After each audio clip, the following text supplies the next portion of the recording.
What's up, everybody? This is the Palmer Squares. And you're listening to the Average AF podcast. This is Dan Cummins, and you're listening to the Average as Fuck podcast.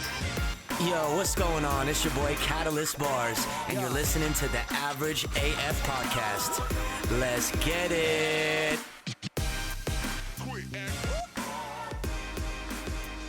Yo. What up, guys? This is episode 47 of the Average AF podcast. Woo! We are here with Steve, as always. As always. And then a special guest, Mr. Taylor Sabo. What Quickly it do, baby? Quickly not becoming special. He's been on, at least 3 or 4 times. Yeah, 3 times on public episodes, and then we got a behind-the-scenes episode on the Patreon, so check that out. You need to. Before we start here, just a reminder, guys, we are donating all of the funds from the Patreon this month to the Columbus Freedom Fund, and that's just going to help protesters basically get out of jail, bail money, and stuff like that. Right. So if you want to donate, definitely sign up on our Patreon, but then just make sure you cancel your subscription by the 30th. Yep. Is it the 30th or 31st, whatever it is? 30th this month, yeah. Yeah, and then that way you're not renewed and things like that, and all that money's going to go to them. So, Or just support my boys and don't cancel. right, you could do that too, and we're definitely Not opposed to that. right. I got you guys. Cool. Well, how you been, man? How's life been? Well, Steve knows because we talk, a lot at work. Yep. I was struggling a little bit beginning quarantine, like most people were probably. But I've been doing better as things have slowly become to open up and life becomes more normal. Right, So right. with that, my mental health and my happiness Right. is starting to rise. Good. Well, Taylor's definitely one of our biggest kind of sports fans. I would say probably one of the biggest that I know. Pretty up there. At least for basketball and college football. Yes. So without that, I know things have been a struggle for me. I can Yep. imagine for you. Yeah. But before we get into all that, I did want to kind of touch base because we've only really hung out a couple times just doing the podcast and stuff like that. So I don't really know you all that well aside from your sports opinions and stuff like that. So with that, do you want to just kind of tell our listeners a little bit about yourself? Just kind of whatever you want to say. Yeah, I mean, I'm a simple guy. I like long walks on the beach. I like laying in my bed and watching Netflix, and I like sports, and that's about it. Right. I was No, I'm just kidding. I was gonna set you up, man, but I'm being nice. I was gonna say describe yourself without mentioning sports or sneakers. Oh my gosh. Well, Steve said you couldn't do it, by the way. you know what? Sorry. I love Chipotle. I like long walks on the beach. Sports is me, and it's been part of my life, and it is hard. Like you say it, and it's hard to think of myself without like describing my love for sports. I think I consider myself a good friend to a lot of people, to people I care about, to people who care about me. Like I would go to the ends of the earth for not everybody in this world, but the people that matter to me. And I haven't always been like that. I feel like I was selfish a lot in high school, but since then I've grown a lot. I think. So Kelly how old are you? Just let the people know. 23. Okay. So I graduated from Galleon. I moved to Ohio when I was in like 4th grade. I was born in Montana, moved to Idaho after I was like 3 years old. My dad joined the Air Force, lived in California for a year, and moved to Ohio. So I've been around. I moved a lot as a kid. So Galleon was that first place that was home for me. I was at the same school for more than 2 years, and I had good friends. I played sports. I tried to be popular sometimes. Maybe came off as a jerk some of the other times. But I've grown up a lot since then. I know the person that I was before. I'm not now. And a lot of who I was is what brought me down the path of working at Walmart, going to school for education. So like I hope to be a teacher. I coach football right now at Galleon. I hope to continue coaching. I'd love to get into coaching track also. So I just want to take care of kids. I want to teach kids. I want to educate them on more than just math, science, English, social studies. About life, and like I grew a lot from high school to their graduation. Because I didn't set myself up for success afterwards. Right. And, my definition of success is completely different than anybody's. In my mind, I wasn't prepared. And I had a few teachers that really, I had one teacher in particular who went to the edge of the earth, it seemed, for me to help me out. And just like my transition from working at Walmart full-time to North Central and my transition from North Central to Ohio State, she was there and she's helped me out. I've talked to her since. You know, I want to be that for a kid someday. Right. I'll be teaching middle school, so it won't be exactly like how she was, but just the importance to kids, like, you know, middle school is important too, Right, because you're going to transition to high school, and that's when it really, like, you have to focus. So if you have that mindset going into it, so if I can do that for one kid, you know, when I start teaching, Awesome. you know, I've done my job, and then coaching on top of it is just like one of the greatest choices of my entire life. Best decision I've ever, one of the top 3 best decisions I've ever made was coaching last year instead of waiting until I graduated to start into it. That's awesome, man. Yeah, That's awesome. what's as like being a coach, because you know I love NBA. Mm-hmm. Never would I want to be a fucking coach though. So what is it in it for you that makes you enjoy coaching? You know, So like, I mean, I coach high school football. I work with the varsity, JV, freshmen. Part of it was just that desire to be out there on a football field again, whether it's 2-a-days, regular practice, or Friday night games, Saturday morning games, Monday afternoon games for freshmen. yeah, There's something about walking on the field and smelling the grass and feeling, you know, the wet grass, seeing the white lines, celebrating with your kids. You know, I remember it was nostalgic. My very first day of 2-a-days last year, walking out the same path that I walked out so many times for my first day of 2-a-days. Right. And it was different perspective. Obviously, I don't have the helmet on. I'm not carrying my shoulder pads. Instead, I'm got a whistle around my neck and trying to learn kids' names for the first time. And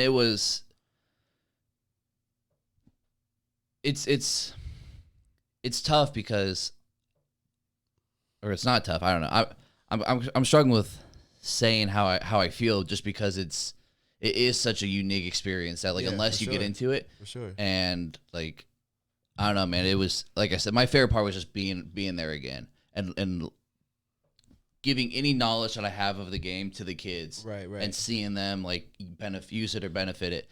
And so this is my year 2. This is when I want to take that next step growth and really become like a coach with knowledge, and a coach like they listen to what I'm saying Right. and A respected benefit coach. from it. Yeah. Right. Instead of just some dude that's out there that Right. they hadn't spent all summer with or anything. Right. Just out here for a job, making money, and Yeah. you know, Right. So it's a hobby for me. I'm excited to get back to it. We with coronavirus and everything, I was really worried about not having it. We got to start our summer lifting in beginning of this month. Very limited. Right. It's definitely not anything that it normally is. But I'd rather be out there with restrictions than not be out there at all. We should start on time. So August 1st comes around, we should have our first day of 2-a-days, and I'm jacked for it. That's I mean, I awesome. feel like I'm more excited than some of our kids right now, just because I know, like, you know, there was a chance we lose it. And, Right. after graduating and not having it for a few years, that rush I got, like I said, that first time walking last year, amazing, worth it. Right. Gotcha. That's awesome, man. Yeah, I'm amazed at how how we appreciate the things that we thought were just always going to be there. You know, like, you just kind of assumed that this year was going to start up perfectly Right. fine and Absolutely. no issues. Steve assumed he was going to go to the gym every day or every other day or whatever it is, Right. you know, and it just doesn't happen. Yeah. Me, I stay at home all the time anyway, so it didn't really affect me too much. But sports wise, I mean, I know a lot of people are dependent on sports and stuff like that, Yeah, just kind of for absolutely. sanity, really. I do want to say something about, like, just the taking it for granted type thing. I hope, like, I don't know if any high school kids do listen to this, or anybody that will end up doing it. And it goes for high school football. It goes for everything. Don't take it for granted, because, like, I mean, some of my kids that play football, they ran track, they play baseball. You know, they could have done big things, and they lost track season without any warning. Right. And there's a difference between, like, getting hurt and still being there for your people that you want to support. They all lost it completely and didn't get a chance to do it. Gallion has some kids that could have done some really good things, maybe won state last year, and they lost it. So you could lose football season this year at any moment. And again, Right. it's not like you're hurt and can still be there with your teammates. No, if they take it's just gone. it's gone. And our seniors, like my heart will break for them, Right. for all of them, if they don't get to be there for their last year of football. Right. So it goes for everything, especially for the ones that hope to get a scholarship or I mean that that could be a opportunity year away and they don't gone. get that. Yeah, Mhm. it's gone. And it's Right. not just for sports. I mean, it's for everything. Right, man. You know, I just like take for granted going to class. I like being in class, being in the classroom with my teacher right there, with my friends right there, instead of on Zoom where I'm not paying attention as much as I should. Do it. I took that for granted, and now like if we can be back in school in the fall and on campus, I'll cherish every moment of it because it's going to be gone before I know it. Right. Yeah, I couldn't do home, classes from home or anything like that. It was awful. We spoke about it before. So I graduated from Clear Fork, right? Mm-hmm. And we had, I think 135 kids, 136 kids, right? So right in the middle of that is 68, right? Mm-hmm. That's right in the middle.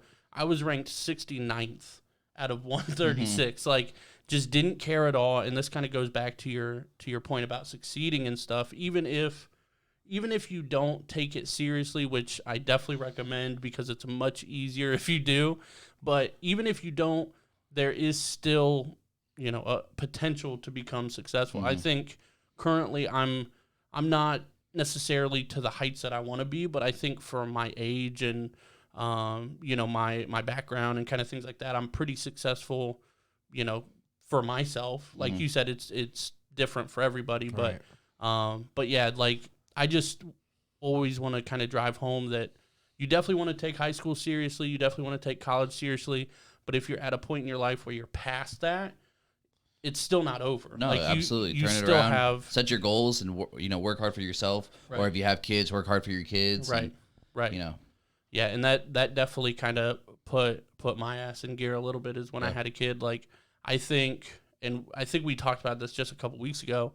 I would say I'm the same person that Steve met, 5-6 years ago or whatever. But like, I guess like I don't know, like my drive or mentally, I'm not sure what it is, but there is something different, and that's because I had a kid. And yeah, you just gotta, no matter where you are in life, even if you're 40, you still have 40 more years of life. Like you got plenty of time. Yep. You can start at 50. Like it doesn't matter. You just gotta keep going and keep moving forward. Right. So. You gotta find your level of success. Like some people are, it's gonna be low. That's how you want to live your life. Right. Perfectly fine.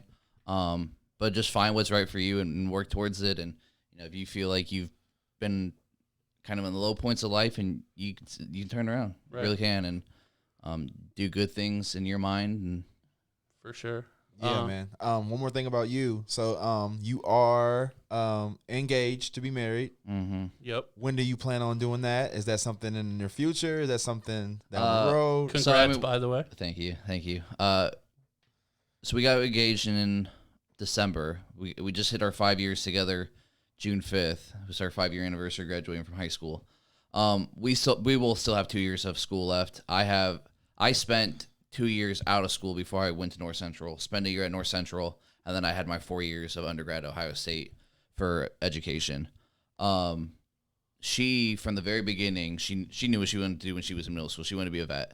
And she's one of the very few people that I've ever met that from a very young age knew what she wanted to do, stuck with it, worked hard in high school. Yeah, that's crazy. Right. Vet school is a lot. It's like being a doctor. You go to undergrad for 4 years, you go to med school for 4 years.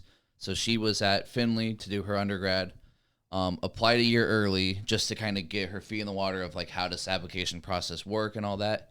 Got accepted into Ohio State a year early. So she got to skip her last year at Findlay and go straight to the vet school. Nice. So she's got 2 more years left. So it was kind of perfect the way it worked out. Like me taking my 2 years off, spending a year at North Central, 7 years for us, be together 7 years. So we plan on getting married end of May of 2022 after graduation. Gives us a whole summer to finalize jobs, hopefully find a job so I can quit Walmart, find a house, and get things started. So see, I like that, man. Like a lot of people kind of look down on the long engagements. Yeah. But I'm the opposite, man. I like it. I think it's a good thing to kind of announce more or less the next step, Yeah. you know, and the commitment and stuff like that, and then take your time and get everything, get all your ducks in a row and things like that. I think for us, it was just more of like I said, so we had been together for 4.5 years by the time we got engaged. We knew like we're gonna be together. Our plan was to get married after we graduated anyway. So it was kind of like it's inevitable that we get engaged. It was kind of just like that next step. Have we done really any wedding planning? No. Or has she done any wedding planning?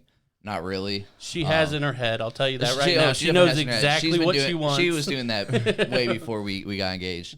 But no, like I said, it was just more of like the next step, and just we knew what was going to happen. So it was, you know, we have 2 years. It's a long engagement, but like in our minds, we were already. Yeah, I think a lot of people rush that part, you know, especially from the engagement to the wedding. Mm-hmm. Like there should be a healthy, at least 1 year gap, because a lot can happen. You know, once I think that engagement part kind of sets it in reality somewhat. Like, that's what it did for us. Like, you know what I mean? Like, holy shit! Like, it was a concept, but now we're actually starting to work on making that a reality. And then that time you really need. Like, is this something that? Not to say that, you know, it's something that you should be contemplating at that point. Mm-hmm. You should kind of know, especially if you said yes. It puts it in a different level. Exactly. Though. You know, like this is, you know, it really brings things into reality to a point. So I think a lot of people rush that part. You know, that I know couples that's been together for a long time, got engaged, got married, 6 months later, divorced. Mm-hmm. And it's usually, you know what I mean? It's usually because they get engaged after 6 months or a year or something like that. Like, man, like that is a very good thing, very healthy thing that you guys waited that long even, because that's rare nowadays. People just jump to it. And then for as young as you are, you know, I'm 31, man, so I almost got 10 years on you. Mm-hmm. A lot of people change. Yep. Like I'm definitely not the same person from 17 to 23 to 30. Like that's 3 completely different dudes. Like I would talk to the 17-year-old, like, you think you know shit, you don't know a goddamn thing. Yeah. Right. And then the 23-year-old would say to me, like, you know, whatever. You know what I mean? Yeah. So no, and we our Kelly and I's relationship, it's very unique. Like I planned on joining in the Air Force when I graduated. That was gonna be my plan. Like my entire senior year was.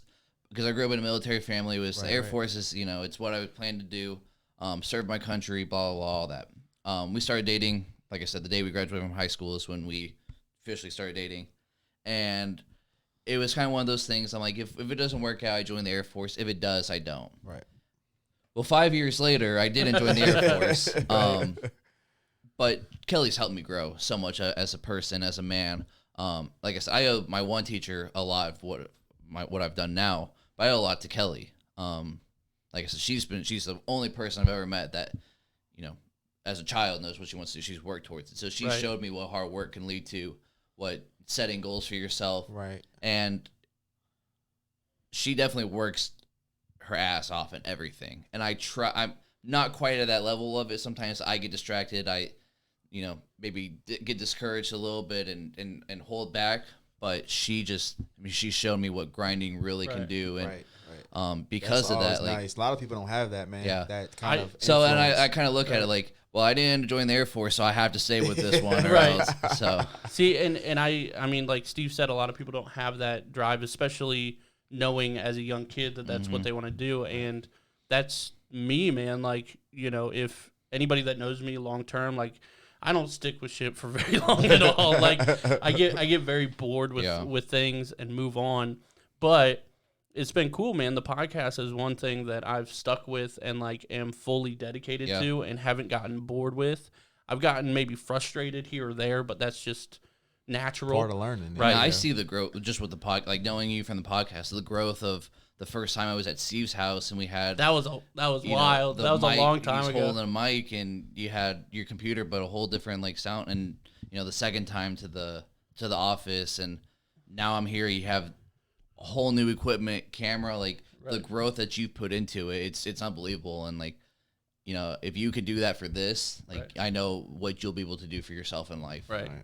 Yeah, I'm just trying to like, you know, pay my bills with the podcast. So, but honestly, like if you get to that point, whenever you do, you're gonna be so much happier. Exactly. Talking about your life, making money for it, than doing whatever else you want to do. Exactly. And if you get to that point, it's because you worked hard, you pushed your podcast, you promoted it, you did everything you had to, and that's great, dude. Well, that's for that's me, why you guys need to Patreon, double your stuff. I'm gonna double mine tonight. $10 from me going forward. Shit. And you all need to do it. I challenge you all to do it. Well, we appreciate that. Patreon.com/AverageAF podcast. Do it. But yeah, man, like I've never had, and this is so weird to say. A lot of people are gonna like kind of be like, "What the fuck?" But I've never had goals like in my life. Like I really never did. That's exactly what just went through my head. Right. Like I've never really had a goal, and there's nothing that I've really like gravitated towards that I love and that I stick with. Like I'm like, oh, this is dope, and then in a year I get bored with it. Right. But I've always liked talking and like and like sharing my story and my perspective and stuff like that. So that's why like even if like down the road something happens or whatever, like this podcast is gonna keep going. If it's just me, if I'm in a closet, like I don't know, it's gonna keep going no matter what. But it's the one thing that I've been passionate about. But back to Kelly, I've never had that drive as a young kid to dedicate myself to something. I've never cared about school or anything like that, and I wish I did. But there's different ways to go about stuff. So again, if you're past the point of school, you can still make it. You know what I mean? And I think that's a good thing to remind everybody of. For sure, man. And working at Walmart's kept me humble. That's for sure. Yeah. Yeah. That has kept me humble. Well, I know we kind of touched on Corona and stuff like that. Do you guys want to move on to NBA? Oh, this is my bread and butter. This is what I do best. Okay, so sports talk, baby. I'll let Steve start with this one just to kind of drive the conversation.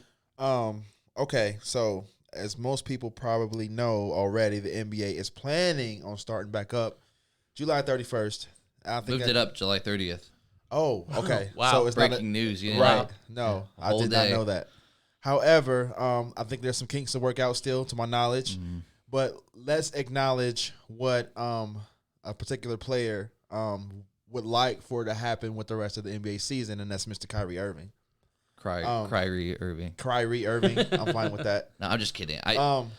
So I'll let you explain, because you kind of broke me on the details of what I heard in brief, what he was talking about and what his suggestion was. But I'll let you kind of. Well, so, I mean, we know how Kyrie is. He's very opinionated. Good word for it. He's out there, and he doesn't care what you think about him at all. Right. But he secretly does. Right. He thinks that... He's basically the opposite of KD. No, they're so Actually, similar. Right. We think so they're similar. We Really? talked about that earlier. Yeah. KD cares, though. He does, and so does Kyrie secretly. He Oh, does. okay, I guess. But then they're yeah. sensitive. They're sensitive. Which, Right, if right. you're sensitive, that's fine. Just I want you to play basketball, and Right. But I first off, I completely understand Kyrie's side. If it's completely about like you think that in order for things to change, with all the social injustice and the NBA being a distraction, whether that's good or bad, in his mind, it's a bad thing. The NBA being a distraction, that they should cancel the rest of the season until things change. I completely understand. And I'm not going to, I have no place to say what should happen and what shouldn't happen. But LeBron has been very outspoken about, like, the NBA, what people need right now is a good distraction. And I can, as LeBron, I can make change on the court. I can wear an I Can't Breathe shirt, and everybody's going to see it, and everybody's going to know what that means. And so the NBA players are, they're trying to figure out, what do we do? I hope we don't lose the season. As an NBA fan, it's been hard already. Yeah, so for real quick, though, for those who don't know what's going on, Kyrie is suggesting that we cancel the season until we figure out, until justice, I guess, is served. I don't even know what the end goal is for him. Right. But my thing is two things.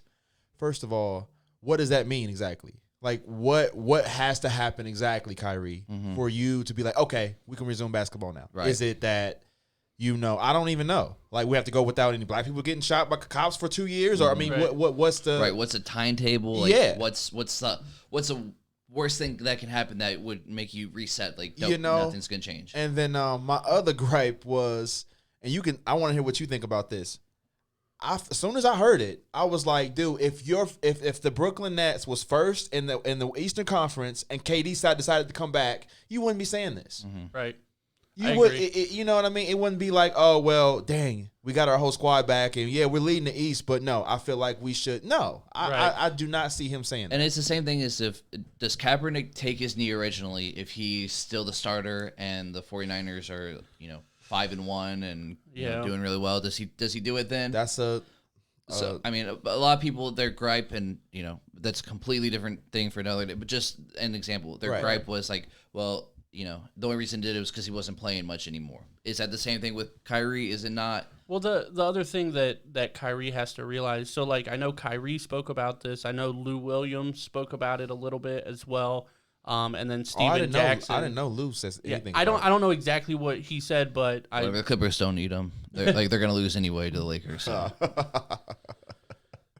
But but I just basically saw something that said like he's agreeing with Kyrie. So I don't know exactly what he said, but and then Steven Jackson also is kind of with them, which I love Stacks. I think he's one of the kind of best like OG players. Right. He's one of the most genuine people. Right. No matter how him family, and Matt Barnes for sure. Exactly. No matter how famous they get, how much money they got, they keep it real and they are themselves. And you got to respect them for that. So he spoke out about it too. And I kind of hate to say this. He's retired, man. Like, so like as much as Easy I appreciate, as much as I appreciate your opinion and respect him, like you're not in this right now. Right. Like now the other thing that Kyrie and those guys have to realize is Kyrie can never play basketball again and be set for life and his kids and probably a generation after that with the money that they have. Not everybody in the NBA can afford that. Right. You know what I mean? Not everybody can afford that luxury of just kind of riding it out for 2 years or whatever it is. It may not even be about the money. It's, a lot of these players are in the NBA, they play because they love the game. Well, right. And I would do anything right now to go hoop and just play basketball. And so, like, I know these guys, they want to go out and they want to play basketball. Is it a difficult situation for them? Absolutely. You have the coronavirus going on with, on top of everything. Like, as soon as it feels like we were about to get it, the social injustice, the players speaking out. And again, like, I completely understand. But I feel like a lot of them they want to hoop and they want it to be a distraction. I need the distraction. Well, yeah, and again, I mean, to your point previously, it's gonna actually let them speak about it more. Yeah. There's gonna be more interviews. There's gonna be people on First Take. There's More gonna exposure. be on ESPN, all that kind of stuff. Now, so I think in the end, it's actually gonna help the message progress a little bit. I don't think it's gonna take away like. Steven Jackson has been big on, like, if you play the NBA, all this gets forgotten about. But it doesn't, because this has been, like, George Floyd's death has been so big. Right. And I don't want to diminish any other black person that's ever been killed by a cop, but this one seems bigger. Maybe because we were in the middle of a pandemic and people just, like, it was a way for them to get out of the house and go protest and make some noise. But, like, people that I know that have never spoken out about it at all. Me, I've never had the place. It's not my place to ever say anything about it. Steve and I talk about it every day now, almost. Like anytime his name comes up. So the NBA coming back, baseball coming back, football, it doesn't matter what comes back. We will always remember George Floyd's name and what needs to change so that another George Floyd doesn't happen. Right.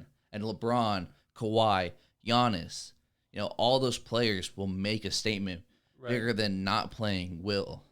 Right, and I agree. I think it'll just help progress everything a little further. And another thing that I didn't realize when they agreed to come back and play in, where are they playing, like Disney Orlando, or something? Disney, something like that. They didn't. I don't know if you guys knew this. The players didn't realize that they were going to be quarantined. Oh. Did you guys know that they're actually going to be quarantined in Disney, to where there's limited, like, to where they can see their family, like a limited amount. Well, they just changed, like, so that's what they thought originally, that they were going to be quarantined, and I think the players felt more safe with that. The NBA said, like, you can leave the bubble. We're going to test you immediately and stuff, or like they're not encouraging you to leave the bubble, but if you do, like, Okay. so players are like, well, so if this guy can leave the bubble, am I going to get sick? And then the family thing, they're not letting family members come until I think it's a second round. Okay. So by the time family members are coming, the 22 teams, 6 teams will be eliminated, and then the whole first round. So you'll have 8 teams left when family finally starts to come. That puts in a whole other predicament though. Like if you're allowed to leave, like who's to say you're not allowed to leave like all night and stay at your house, or are you only allowed to leave for a couple hours? And then do you have to be back on campus and sleep in your dorm or your hotel or whatever? As the games are going to go, you can't go too far. Right. I mean, we got 8 games to play real quick. They're going and to then play 8 we're going games, to hop 16 right days. into the playoffs. Yeah. You don't have time to be traveling on planes and all that. So, right. I like it. And that's another thing I wanted to touch on real quick. The whole format of it. I think it was one of the better ways to go about it. I mean, it sucks for those 14 teams or so that not going to be able to, or I think it's even less than that with the 16 and then was it the other 6 on top of that? Yeah. So 8 teams aren't getting a chance, but they didn't have a chance anyway. Right. And I think like if you're Steph Curry, if you're Draymond, of course, like I said, they want to hoop, they want to play, but like the whole logistics of everything, they're going 90%. It's not worth it anyway. Right. And then so let's say it does happen and Kyrie anyway, like I said, I guess they're going to vote on it or it's going to NBA like Adams. See, I don't know. Like, are they just, if enough players say like, I'm not playing, does Adam Silver just say like, all right, if they're not playing, we're not doing this? Right. Because like they've already voted. I heard a number of 80 people roughly said that they would be in favor of what Kyrie's talking about. Damn. Who are the 80 though? Is it people that's in it? Is it people that are eliminated from the whole thing? Does that include names like Steven Jackson who are retired? Right. Like so, there's so much to figure out between now and that July 30th, start date. I don't even know where to go with it, man. The good thing about that though is like it'd be different if like things are supposed to start back up next week and all this is going on. Players would like, oh gosh, like what's going on? Like we have 6 weeks still till July 30th. 3 weeks until they start reporting there, so they have like their 2 weeks of quarantine and stuff like that. We have time to figure this out and see what Kyrie wants is change. How much can change in 3 weeks? Not a whole lot. Like from a law standpoint, all that can't change in 3 weeks. But if there can be enough change, maybe that will open not his eyes because he's not playing anyway. That's another part of it. He's not playing anyway. But players who are on the fence, Dwight Howard, Lou Will, I've seen change. I'm willing to play. Change has to continue. Right. And players like LeBron, who he will, Kawhi, Giannis, have to be the biggest voices to speak up for change to continue. Right. We have time. That's the one thing we've been wanting is time in between. It kind of feels right now like time in between is good. Right. So yeah. Right now, I mean, like for them to start up, July 30th? You said that's like kind of the last like chance. Like I feel like that would be like the absolute latest that you would want to start. Because have they mentioned what the off season's going to be like, or when they're going to start up next season? He knows the details of it. So like July 30th is when they would start. They would do the draft lottery like August, I think, sometime in August after the 60. It's down to the playoff teams. Worst case scenario, Game 7 of the NBA Finals is October 12th. Now, say the first round is all sweeps, the second round starts earlier than it had, a game went to Game 7. Right. So the last day possible is October 12th for Game 7. Could happen 2 weeks before that, and then the NBA draft is literally like, or free agency starts like October 15th, literally like 3 days afterwards. It's quick. Like the draft, free agency are all done before November hits. Then they want to start games December 1st. I doubt it. I really doubt it. I think even like Christmas is a stretch. What I could see happening though is Christmas Day comes, they have like the 5 marquee games as just like celebration of the year. Lakers, Clippers, this team, that team. And then you take another week off, and that gives just another week, and then the season officially starts.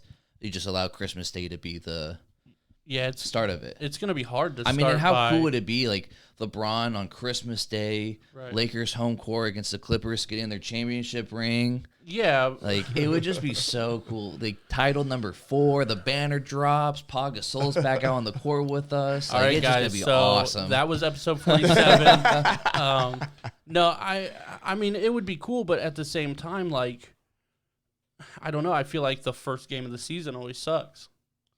I don't know what first games of the season you've been watching. Right. I mean, it's nobody's like in sync as much as they could be. They'll still do preseason. But then- they'll do preseason games. Yeah, like, but then in a normal season, by the time the Christmas game comes around, then everybody's Teams gelled. going crazy. Right. Like, yeah, and then that's why the Christmas game is so awesome. but I'm not saying it sucks, but in comparison, so like the NBA though, they have talked for the last like 3 or 4 years about pushing their season back to start on Christmas because those first 2 months they're competing with college football, the NFL, baseball playoffs.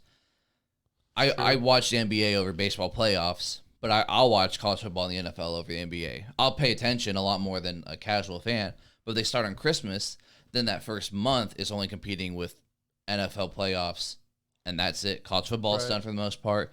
Baseball's not going on. So yeah, you might have a week in February where the Super Bowl is going on, but then you own the rest of the year. yeah, And their season would end in August, right before football season starts. That's like what they've talked about doing for years. Now, I think with this scenario, they want to be done before the Olympics in 2021. Right. So they would do more back-to-back games, 4 games in 5 days, and anything to get as close to 82 in the next season. And if you're the players, like, does it suck? Yeah. It's it's not your fault the coronavirus happened and things got pushed back.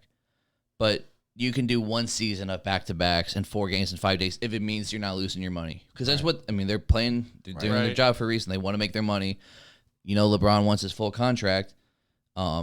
Kyrie wants his full contract. In order for that to happen, Right. 82 games have to play. four games Or as close to in 5 82. days it sounds brutal, man. Like, But as us, like, dude, I'd do anything to go play in 4 NBA arenas in 5 days. Like, well, right. so. But I mean, to them, like, and obviously they love it and it's their passion and they've been doing it for 20, 30 years, whatever it is. But at a certain point, you know, it is also the business, right? Mm-hmm. It is the health of yourself that you got to look out for. So, And I'd be okay then with like next year with load management more. And the NBA too, like the players, the owners, and Silver have such good relationships that if it was for 1 year where Kawhi sits every 3rd game because they're playing so many games, like, they're not going to find the Clippers. It's going to be like, this is a 1 year exception where it's okay. Right. Because we understand that things are condensed. right. Yeah, I mean, as a fan, you can't be upset about No, load and, like, management, but I would rather, again, like, same with normal stuff right now, I would rather have it with some restrictions than to not have it at all. see, but I guess where my thought process goes is, would you rather have an 82 game season of a lot of load management or a 65 game season with things kind of spread out as they normally are as a fan? Because really, as from a business standpoint, if you're doing load management all the time and they know Kawhi's going to sit out every 3rd game, those ticket sales, they're probably still going to That's sell a out. decent point, though. But I like- I mean, it's gonna then potentially hurt. I think there will. I don't know. It's hard to say, but I feel like there'll be throwaway games too. Games that they'll just be like, well, you know, we got to do them because we got to get 82 in. But I'm not too worried about this one. But there's versus that one. happens now. That happens now all the time. Yeah, And, but like, not are you as frequently. You're a though. baseball fan, right? Yes. Baseball Baseball is different. They got 162 That's a games. lot of fucking games. Plus playoffs. A lot of games, absolutely. Aside from like Cal Ripken Jr., does anybody ever play every game? Yeah, a lot of people. Stars. Yeah. Well, I know pitchers don't, but like, Well, yeah. Pitchers play. I mean, like Clayton Kershaw plays 25 games in a season. I was gonna say 1 out of every 4, maybe Damn. 5. Nobody yeah. complains about load management. I know, like, I mean, Well, that's I get different. it. I man. get it But 100%. I'm just saying, Right. like, you know, I'm not a big. I don't pay attention much to baseball, but I do know that there's games where, like, or like in the American League with the designated hitter, don't they assign like maybe somebody that's not great in the outfield, or like it's just easier for that player just to go hit. He gets to go hit 3 times a game. That's all he's doing. With that's the DH, load management to me. Yeah, with the DH, that's definitely different. Like Big Papi, obviously, one of my favorite players of all time. He's DH for 90% of his career, but when they go to the National League, he's such a good player that they will throw him on first base. Right. So, but I see your point and stuff like that, but you have to have again, like it's a 1 year thing. So the players have to deal with it for 1 year. Right. Fans have to deal with it for 1 year. But the difference with baseball is, in basketball, what are you playing 2-3 games a week generally, right? Baseball, you play, if it's a 30-day month, you're playing 28 games that month. Absolutely. I get it. You know what I mean? You go usually at least 4 to 8 days without a day off. Right. Every time. But see, and hockey's another sport. They play 82 games in hockey. I want to know, how often does a hockey player play all 82 games? Right. With no injuries. So just load management, or maybe play half the game or whatever. Football, there's so few games that every game matters. And basketball, in baseball, 162 games, you could lose, 80 games and be first place, and that seems mind blowing, but it happens in baseball all the time. The NBA, 82 games is a lot, but a lot of times it does come down to those last few days of seeding and stuff, so it does matter. Right. But again, for one year, I'll be fine if players sit out. Just I'll be fine. As a fan, I'll be fine if I watch one game and LeBron's not playing. Right. It is what it is. Because I know playoff time, everybody will be. But as a fan, we are okay with it. As a business, is the NBA okay with it? Because, again, yes. Viewership's going to be down, which means money from ads is going to be down. Right. Money from ESPN is going to be down. Ticket sales potentially might be down, especially in the smaller markets. Who's going to go see, I guess, a Pacers game when, Oladipo's out and whoever else, they might sell out. You're right. They're going to lose a little bit of money from the ad revenue and all that, but they're going to make more money by playing 82 games than they are by playing 65. Because local and I'm not an expert in any of this, but the local TV contracts, they do get a bunch of money for playing a certain amount of games. And that's why right now the restart, they wanted to add games to it so that they hit that certain amount. I don't think the 8 games gets anybody close to it, but that's still 8 more games of local TV revenue that they're not getting. So they'll make up for it. And for one, baseball right now, if they don't play, they're really gonna hurt their sport. Right. Lose a little bit of money for 1 year instead of completely destroy your fan base by not having games. Baseball. I don't want to get on this topic for too long, but so have you seen anything about baseball or anything? I seen the one. Who was the black guy that posted the video? You seen that on ESPN?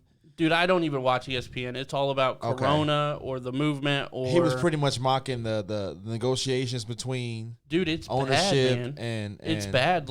Right now, I think last I knew, the MLB proposed a 72 game season. The Players Association did, and the owners turned it down. And the owners turned it down. Then that's less than half. Or it's back and forth. And the players want to get paid for they want to get full pay for the games they're playing. Totally understand that, right? Would you want to go to Walmart right now and get 80% of your pay for the days you work? No. Right. If you take time just because there's no customers, that's not my fault. If you take time off for coronavirus, I get it. You don't get paid for days you don't work. But for days that you work, you should get your full pay. So why is it different for baseball players? If I was an NBA player or a baseball player, whoever, and they said no, we're only going to pay you 80% or 75%, or I've even seen at one point 50% for the days you work, hell no. Right. All you can because eat that money. Strictly because there's no fans, not because of any other factor. Well, the other thing too is the other thing I saw is I don't know the legality of it, but it sounds like they can. The MLB basically said that they're gonna impose a 55 game season, no matter what. Yeah. Basically, they can do that. The commissioner. It sounds like it. Wow. Yeah. I think the commissioner can make them play minimum 50 games or maximum 50 games, no matter what. If they don't reach an agreement. So so I don't know how that's gonna work. If you're gonna have players like Bryce Harper and if you're a starter, do you have to play? They're gonna say I'm sitting out. You can have replacement players from the minor leagues, which aren't getting paid right now. Right. Yeah, it's gonna ruin the sport of baseball. I'm not a big baseball fan as is. man. Baseball's been declining, This is man, turning as me off is, even and more. yeah, it's just going downhill. Yeah, it sounds like the whole entire sport needs to be from top to bottom. And it's so crazy because it's the highest paying sport. So many It's the highest paying sport, and we looked it up I think last week. Right. And Oh my God. Garrett Cole got 9 years, $324 million, and then I think Bryce Harper got 13 years, $330. Yeah. But if you break that down, it was what, retarded. 9 years for $324 for Garrett Cole. He's the second highest paid player right now, and that was like what, 36 million or something like that. A You Guaranteed. broke it down to like 8 or 9 a week or something like that. 8 or 9 million year. Like a month, I think. a month. Yeah, yeah. Crazy. No, yeah. So yeah, no, 36 mil a year is 3 million a month. Right, right. Can you imagine? That's Just a mil a week almost. I know, right? Like, oh my God. And he's a pitcher, so he's only playing one game that week, maybe. Wow. Yeah, that's crazy. but so, we talked about it earlier at work. Just the whole baseball doesn't play. Another thing with the NBA and what Kyrie not wanting to play, if the players decide we're not playing and they have to officially cancel the season, the owners have every right to rip up the CBA that they have. And that would turn basketball upside down too. Yeah. Because I didn't know that. like I said earlier, the players, the owners, and the commissioner all have really good relationships with each other. But if the players do that, the owners have every right to, rip that up. Just as the owners said, like, no, we're not going to pay you guys this year, the players can say, our CBA, it's out the window. We got to start negotiating again. I mean, it could really ruin the sport. That's the crazy thing when all this started. Like, I mean, it could affect not having next season. If you lose 2 years worth of stuff, Oh my Right. God. Good luck. and that was the thing when this all started. It was on ESPN. I don't know who said it, but the CBA did not cover pandemics, right? I mean, why would it? going forward, they're going to have some sort of clause in there for Right. this So, type of shit. I have no idea what's going to happen, man. And Wow. It's crazy. We all want sports back, but at what cost? And to us, we're just fans, so we just want to see you out there and distract us and things like that. But again, I see the business side of it. I see the player side of it. I see the fan side of it, and everybody's making valid points. It's just I don't know if there is a right answer in this situation. I definitely think it's not what Kyrie's saying. And I think I There's look a at wrong answer, but I don't know if there's a right answer. I look at it from the coronavirus part. If a player doesn't want to play because they are worried about getting sick and bring it to their families, then I'm 100%. It's hard I to understand. not be. Yeah. I mean, even Right. with LeBron, I would be upset as a fan, but I understand. Would LeBron ever do it? Because I think it would diminish his legacy. He would be, But like if Dwight Howard or Kyrie or even Kawhi, like it's 1 year, it is what it is. And I think we need to start getting to the point, especially with sports, as fans and as players, is it worth the risk? I know as a fan, I would take the risk and go to a game. If I was allowed to, I would do it. Hell yeah. If I was a player, and I say this because I'm not, but if I was, like, I feel like I would take the risk. I take the risk going to work every day. I take the risk driving in my car. I take the risk coaching going to the football. damn gas station. Yeah. Even. You might, you know what I mean. So Now, we have to It's get to the point really- where if it's worth the risk to you, do it. Now, as a player, though, is it worth the risk if you're set financially for life already? If it's not, then you don't play. Right. I then- don't. You better not be the first person to come back and act like tell everybody like I think you should have done this. I think you should have done this. I just You gotta do what's best for you. obviously this is all easier said than done. You know, it's all There's no from- right or wrong answer. Right. But at the same point, like, if you sit out the year or whatever, everybody's going to understand. But then looking back, it could be bigger. Like, what's that do to your legacy? What's that potentially do for your Hall of Fame voting? Potentially, Right. people might feel a certain way, Right. especially the voters who are kind of more on the inside. Like there's a lot more to this than just what's on the surface. And again, I mean, there's no right or wrong. I mean, there is a wrong answer, but there's no there's no right answer. Right. And that's the difficulty of it, is everybody is making very valid points. What do we go with? We just go with what we have. Game 7, 2020 NBA Finals, Lakers Bucks. Lakers win it all, baby. I don't think, honestly, in my whole opinion, if sports has anything to do with justice being served and things changing, it's the NFL that's got to make the biggest move, in my personal opinion. You know what? I applaud the last Friday. The players sent out that, like, a mashup, and Roger Goodell came out and said, like, we were wrong. And that's already one thing to change. It's step one bigger than anything that's been done. So, that slowly has to happen every week, every day. We have to see change. The players have to see change, and that, like, the NBA can do that too. With the Goodell kind of saying that we were wrong, obviously that's a big step and a very good thing that he did and stuff. But again, I forget who said this, but it was a very good perspective, and they said, like, it's good that you said that and all that, but he should have, in his statement, apologized to Cap. Mm-hmm. It was Malcolm Jenkins. That would have been. Was it Malcolm Jenkins? 10 times and more that powerful. would have been, way 10 times more powerful. But he kind of took. We kind of talked about this before we started recording. Like, I'm not saying it is or it's not, but it's kind of a virtue signal type thing to where it's like, I'm going to make a statement because I think I have to. Right. And I'm not saying that's what he did or didn't, but if he wanted to make an actual powerful statement, given the situation, he should have mentioned Cap. Right. At least mentioned it. He didn't necessarily have to directly apologize to him, but just say, how we handled the Kaepernick situation. We were in the wrong or something like that. He doesn't necessarily have to apologize. Does he have to make that public though? What if like, because we talked about what if a owner of whatever team donated $5 million and didn't put it to the public? I think. What if Goodell has talked to Kaepernick and I apologize? I'm sorry. I don't. Why think does that's that have enough, to be public? Because what he did was diminished Kaepernick's character publicly. But it wasn't just Goodell. It was so many people across America. Absolutely. And now people are realizing what Kaepernick did, the reasons that he did it. Some people have changed their mind on it. Some people are still gung-ho about, like, he disrespected the flag. But Goodell had the biggest influence at the time to be Right. like, hey, what Cap is doing, you guys may not like it, but I respect it and I understand it. He had the most influence, I think, in influencing other people to kind of take his side or just be indifferent about it or against it. So as I agree that owners and things like that don't necessarily have to come out publicly. They can donate, on the side or in the background.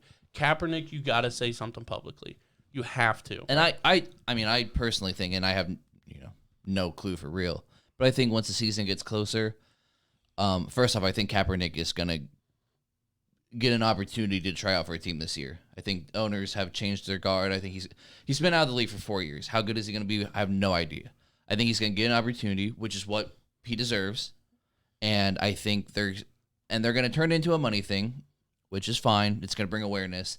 They're going to do something with Cap, whether it's commercial or whatever, that will basically be the apology. And again, with this, there's no right or wrong. Right. There's no, anything like that. But Either think way, it's going to piss somebody off. my problem with them bringing in Cap now, like, obviously it's a good thing to potentially give him a job. He's probably not going to start. Mm-hmm. And are you doing that just for the public? it's kind of too late almost. That's my thing. Like, if I'm Cap, I'm holding up my middle fingers and saying no. Fine. Like, yeah. you're But if you just really wanna doing play this it- for the publicity. No, I think it could be that, or it could also And be there's like, no way of knowing. right. It could be that, or it could be like, you know what, my eyes are open now, unlike they were within the last 4 years. As an owner or as a GM or whatever, I understand what Kaepernick did, and I'm okay with taking on that distraction because people are going to turn into a distraction, and it could be a good distraction, it could be a bad. Right. So I think somebody will take the chance It just depends because on he deserves it, and they Yes. realize that we can grow as a team, as an ownership, right. and there can be good that comes out of it. For me, it just kind of depends on who the owner is and who the head coach is. Like, I know Pete Carroll came out and said He said he regrets not signing him. right back in 2017, which is all well and good, but everybody right now regrets it. So as much as I love Pete Carroll, I think if he signed Kaepernick, that would be acceptable, and I don't think he's going to do that just for public or for publicity. But if it's, I don't know another coach that potentially would do that, but You know, let's like say even if it was like the Cowboys or you know, the, somebody like that, or the Cowboys definitely won't sign Kaepernick. I can guarantee that right now. There's no way Jerry Jones will ever sign Kaepernick. I'm just saying. Jesus, man. And if he does, that is pure publicity. Right. That is pure publicity. Right. That was half my point. You know what I mean? Like if somebody was coming out to try to capitalize on it, that we'd be able to tell pretty quick if it was genuine. Right. And I think I think we would be able to tell quickly. And you would bash if it comes out, you bash that team, and that team, like even fans of that team would be pissed, and they would feel it in their wallets, and that's what, you know, selfishly they might want to avoid is right. So, but then we can keep going down this rabbit hole, man. Yeah, I know. Back to my larger point, though. I mean, Kyrie's kind of making it seem like sports is the main platform for, you know, this social reform that we need. And I don't necessarily agree. I feel like the people in the White House have more influence, honestly. That being as it is, they have more influence than I think any particular league and, you know, getting the result that Kyrie wants out of all of this. You know, I don't think sports is, you know, or taking away a season or not finishing a season, canceling a season is the way to get what you want. I can very easily see it. Let's cancel all the 4 sports then, fine, for a whole year. Who's to say that it's not going to keep going on? You think just strictly because we're not playing sports, people are just going to, like white cops could be like, no, oh my God, I can't stand not having an NFL. I'm gonna stop killing people. Right. Like, you know what I mean? Like it's not going to be like absolutely. Right. Instead, sports will be that distraction, and will be the good distraction. I think it's a distraction, healthy, exactly, but not in the wrong way. Not in the wrong way. And it will give the players a platform, and that's more so than now. Right? Yeah, definitely. For LeBron can make a bigger statement on the court than he can on Twitter. Yeah. Right. Especially more often too. More interviews, more things like that. Greatest player on the court, greatest player off the court. I don't think I disagree with that, but still don't want to give him the 4th title this year, do you? No, I don't. See, I'm all love for LeBron. We're under the conspiracy right now that Kyrie, that's what he's doing. He's just trying to prevent LeBron from winning another title. That's his more third likely. in 5 years. Yeah. And Steve brought this up when we were at work. If there was no coronavirus and George Floyd had still died, does Kyrie say like, cancel the season, we're not playing anymore? Or do you think it's only because there was a break that he's like, it's not worth finishing this out because of this? I think that's the case. It's because of the corona thing. Right. I mean, yeah, there's no way in my mind you would be just like, you know, oh, we should just stop playing. All teams right now should just drop everything we're doing and stop playing. They didn't even, you said like they had to be first in the East and KD playing. I think say like they were 7th right now and KD was like, I'm coming back for the playoffs. Kyrie he'd be dead silent right now because he's a competitor. He wants to win a championship, I think. Right. And that's up he in wants the to air go out there and ball. Right. For sure. Well, cool, man. We're almost at an hour, so yeah. Any last words on Corona, on engagement, on anything NBA? like that? Yeah. Has your finals prediction changed since the first episode I was on? The Clippers? It was Clippers over Bucks. Over the Bucks. Has coronavirus changed your mind about? I will, if I'm being honest, and I don't want to, I would probably give it to the Lakers now, but it's because of a mindset thing. I think LeBron and AD will come back much stronger than Kawhi and Paul George. Yeah, I feel like Kawhi and Paul George have taken this quarantine, and I mean, they're not sharing public what they do, but you know they're not working out as hard as LeBron is. Right. And you know that they're not pushing each other like LeBron's pushing AD, because LeBron's saying, like, he's probably texting AD every day, like, hey, you better do this. I mean, I heard LeBron was Zooming people and like, let's do this workout in together. Right. Whether we're on, he's a freak, bro. Like that's, you know, when I heard that, I was like, damn. I would kind of be upset, especially if there was no forewarning. You just buzzing my line, and they say like, "He's out." Yeah, come on, come on. When the last time you worked out? You're soft. You're soft. Right. You're soft. Yeah. Or what? What would MJ say? The MJ's notorious trash talk. Oh my gosh! Like, did you watch The Last Dance? The trash talk that MJ did. I just can't believe he would say stuff like that to his teammates. Like, I didn't. Hey, you better make that shot, ho. Right. It was that. Right. I feel like Kobe said much worse shit to his We teammates. literally like we said Probably. like I've talked more crap to like worse crap to team. I've said worse things to Steve, like us just talking. Like they made it seem like MJ was just like F you, F this, blah blah blah, nonstop. Right. Or I wanna Everybody loved MJ Hey, in the locker room. you make that shot, ho. Except Right. Horace Like, Grant. Oh man. Yeah, but yeah, man, we appreciate you coming on. I appreciate it. You know, episode I love 47. coming on. I love talking sports. I love talking not sports, believe it or not. Okay. And I again help my guys out. Like you're busting for it. You know, I know that you're always talking about it with me, like just how much fun it is. I love being on here with you guys and everything. So Yeah, we definitely appreciate it. Yeah, just another reminder, guys. Every dollar this month from the Patreon does go to the Columbus Freedom Fund to help protesters and their bail money, anybody that was unlawfully arrested and things like that. So definitely sign up for that. Again, if you don't want to continue the subscription, there's no hard feelings. Obviously, this is for a good cause, so make sure to cancel by June 30th. 3-0. I always forget. 6/30/2020. But yeah, basically before the 1st of July. So That's pretty accurate. yeah. Make sure to cancel then. But we do appreciate you guys listening. Thank you, Taylor. Yes, Thank man. you. Our outro song today is called Kumbaya by Hobson. But other than that, guys, have a good night. Lord, I might say We things that you might not out. support. Go let show. When do I drop the torch? Bless my enemies with whom I mop the floor with. It's true, my thoughts are morbid. I'ma do my job, of course. Shit, can't fit in my shoes. Niggas wishing I lose. I'ma get it like. I done left it all behind me in Cali while yelling goodbye to my family. I had to do a little soul search. All of my demons kept on fighting and scrapping. Inside of my mind I was crashing, maybe I was having a growth spurt. They tell me I should go out and mingle, it don't work. I've contemplated on whether or not to smoke perp. Think you sick in the head, come visit my shed. I live on the edge, let's jump, shit, I'll go first. Yikes, quite preposterous. White kids soaking up the hype up off it. Hi, I'm Hobson, I'm obnoxious. I've been talking like the guy from Boston. Watch me rise to top 10. You know what I mean, ain't no one like me. I'ma turn all of my haters to some overnight fiends. I done made a lot of money from exposing my grief. Flow catch bodies like it's COVID-19, nigga. Bitch, listen, I'm exerting the gas fumes. I'm the asshole who goes to work in the bed mood. Me and my alter ego make a murderous rap group. I'm handing beef to niggas like I'm serving the fast food. I should have been spazzed, now the burden is past due. Haters wanna laugh at all the hurdles I ran through, but the word on the avenue is now they wanna watch you pee like a fucking pervert in the bathroom, nigga. Ill, yeah. The ladies always tell me I'm a real cunt. These whack motherfuckers, that's a meal. Lunch. On every instrumental, I'ma spill guts, and I'm still nuts. Like RoboCop scrotum, I'm giving niggas hell, but I really hope I'm not gone. And if I do, I'm pulling up with hoes in my phone.